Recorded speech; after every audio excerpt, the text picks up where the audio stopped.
All right, so we just heard from Chuck Robbins a bit ago. He says they didn't really see any pull ahead of orders.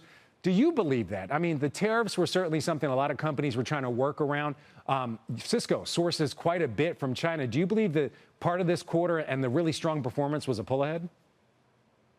I mean, that's what they said on the call. I mean, they were pretty clear about it that, there were just maybe a few one-offs, but ultimately there was not a pull forward. And I think the positive spin on that is that it does demonstrate that their business model and the way that their business is reacting to the tariff environment is quite resilient. One other thing to think about here is, and by the way, I want to give credit to Jim Cramer. He pointed this out about NVIDIA when we're talking about NVIDIA and the potential to make deals in the Middle East, that maybe there's sales for Cisco that aren't really priced into the stock as the president continues this tour and potentially opens up more markets, whether it be the Middle East or other countries.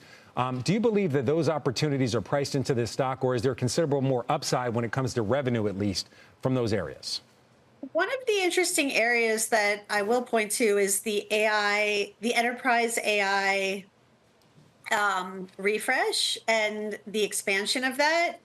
And I think, we haven't really seen a fundamental uptick either in full-on AI enterprise or in a refresh cycle. So they did signal that that may be coming in, and especially with their outlook, the fact that their guidance was quite a bit above Visible Alpha consensus. So I feel like that may be an opportunity that is not fully priced into the stock. Okay. Just want to get your general take when we're talking about what's now been kind of called the AI trade. We also had CoreWeave report its earnings yesterday. Just in general, what's your sense? Is this market, when we're specifically talking about big tech and the AI trade, is that toppy, as Steve Cohen kind of said? Obviously, those stocks really dominate the concentration in the different indexes.